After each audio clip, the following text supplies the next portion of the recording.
क्या हाल चाल।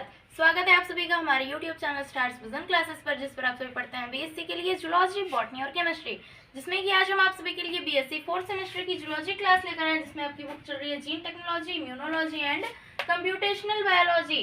Gene technology, immunology and computational biology में हम यूनिट 2 डिस्कस कर रहे हैं, जो कि आपका एप्लीकेशंस ऑफ जेनेटिक इंजीनियरिंग, जिसमें कि आज हमारा लेक्चर 14 है। इससे पहले की 13 लेक्चर्स हमारी हो गई हैं, जो सारी प्लेलिस्ट में ऐड कर दी गई हैं। आप सभी चाहें तो वहां से जाकर देख सकते हैं। और आप सभी के लिए एक बहुत ही ज़रूरी इन्फॉर्मेशन है कि जो सारी एमसीक्यू क्वेश्चन की सीरीज़ है, जो पीडीएफ है, वो हमारे टेलीग्राम चैनल पर आप सभी को मिल जाएगी। वहां से जाकर आप सभी अपने एमसीक्यू क्वेश्चंस की प्रिपरेशंस कर सकते हैं। तो आज का टॉपिक हमारा क्या है? Transgenic crops. पिछली वीडियो में हमने बायोचिप की स्टडी की थी। आज की इस वीडियो में हम ट्रांसजेनिक क्रॉप्स की स्टडी करने वाले हैं कि क्या होते हैं ट्रांसजेनिक क्रॉप्स और इनका डेवलपमेंट किस पर्पस के लिए किया जाता है। तो सबसे पहले हम जानेंगे कि ट्रांसजेनिक क्रॉप्स होते क्या हैं। Organisms modified using genetic engineering that carry one or more foreign gene are called transgenics or genetically modified organism. यानी कि ट्रांसजेनिक क्रॉप्स भी होते हैं और ट्रांसजेनिक ऑर्गेनिज्म भी होते हैं, यानी कि जिनको हम मॉडिफाई करते हैं किसी स्पेशल पर्पस के लिए। जैसा कि आप सभी यहाँ पर मैं बताऊंगी, organism modified using genetic engineering, यानी कि जब ऑर्गेनिज्म को जेनेटिक इंजीनियरिंग का यूज करके मॉडिफाई किया जाता है, that carry one or more foreign gene, जो कि वन या फिर उससे अधिक फॉरेन जीन को कैरी करता है, उसे क्या कहते हैं? ट्रांसजेनिक्स या फिर जेनेटिकली मॉडिफाइड ऑर्गेनिज्म कहते हैं। जेनेटिकली मॉडिफाइड ऑर्गेनिज्म या फिर जेनेटिकली मॉडिफाइड क्रॉप, जिन्हें हम जीएम क्रॉप या फिर जीएम ऑर्गेनिज्म के नाम से जानते हैं। Some benefits of genetic engineering in agriculture are increased crop yield, reduced cost for food production, less need for pesticide, better nutrient composition of food, pest and disease resistance। यानी कि जो कुछ benefits होते हैं जेनेटिक इंजीनियरिंग के agriculture में, वो क्या क्या होते हैं? इंक्रीज क्रॉप यील्ड या क्रॉप यील्ड को इंक्रीज करता है, reduced cost for food production, food production की कॉस्ट को रिड्यूस करता है, लेस नीड्स फॉर पेस्टिसाइड, इसके मदद से हम हमें पेस्टिसाइड का जो नीड होता है, ज़रूरत होता है, वो कम हो जाती है। ये रेजिस्टेंट होते हैं, इसलिए पेस्टिसाइड की उतनी आवश्यकता नहीं पड़ती है।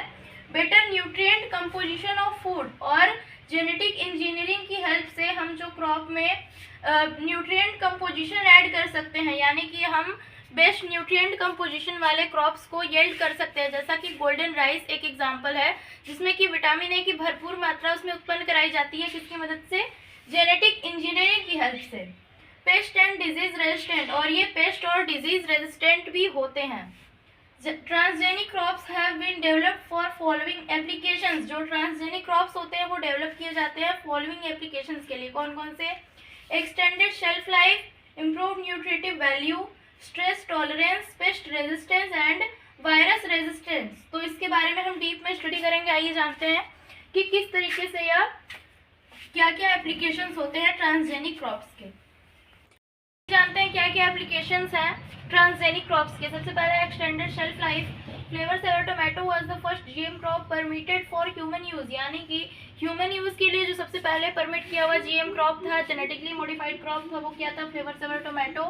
The enzyme beta polygalacturonase causes spoilers in fruits by degrading pectin in cell wall, यानी कि जो एक एंजाइम होता है बीटा पॉलीगैलेक्टोरोनेज, वह फ्रूट्स में पेक्टिन, जो सेल वॉल में जो पेक्टिन प्रेजेंट होती है, उनको डिग्रेड कर देता है।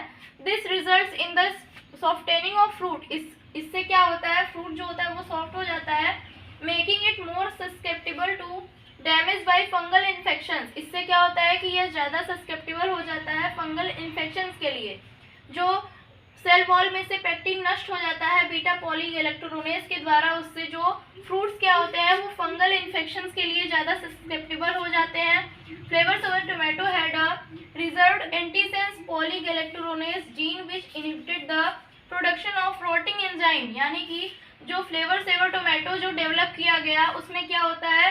एक एंटीसेंस पॉलीगैलेक्टोरोनेज जीन होता है, जो कि पॉलीगैलेक्टोरोनेज बीटा पॉलीगैलेक्टोरोनेज को यह एंटीसेंस करता है, उसको इनएक्टिव कर देता है, which inhibited the production of rotting enzyme, यह रॉटिंग एंजाइम के प्रोडक्शन को इनहिबिट करता है। इसके बाद नेक्स्ट क्या है? Improve nutritive value. Golden rice was developed by scientist at international rice research institute. जो गोल्डन राइस का डेवलपमेंट हुआ साइंटिस्ट के द्वारा कहाँ पर हुआ? International rice research institute.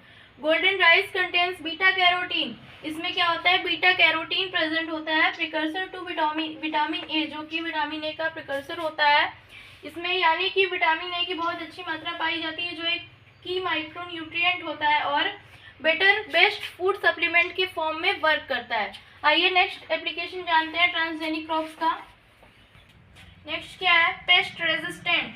BT crops like BT cotton, BT tobacco, BT rice, BT potato have been developed, यानी कि जो कुछ प्लांट्स होते हैं उनको जेनेटिक इंजीनियरिंग की हेल्प से उनको पेस्ट रेजिस्टेंट बनाया जाता है। कौन कौन से होते हैं?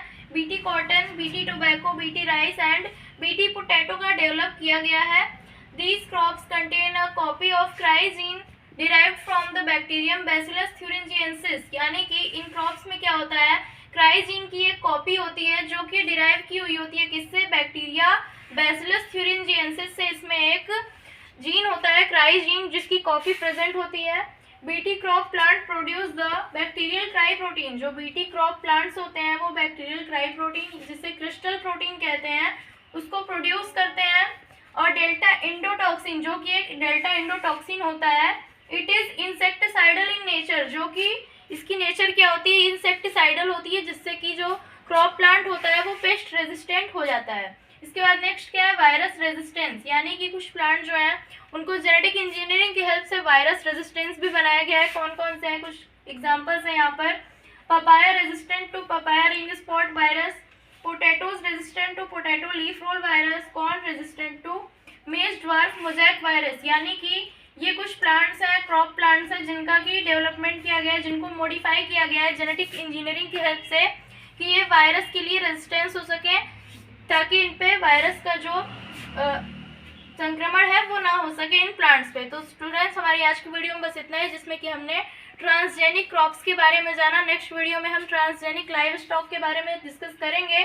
So students, be ready for our next video. आप सभी से मेरी रिक्वेस्ट है कि चैनल पर नया है तो सब्सक्राइब कर लीजिए, वीडियो को लाइक कर दीजिए और फ्रेंड्स के साथ भी शेयर कर दीजिए। और आप सभी को मैं फिर से बताना चाहूँगी कि जो MCQ क्वेश्चन है वो सारे हमारे टेलीग्राम चैनल पर आप सभी को PDF प्रोवाइड करा दी गई है, आप सभी वहाँ से उसकी प्रिपरेशन कर सकते हैं। थैंक्स।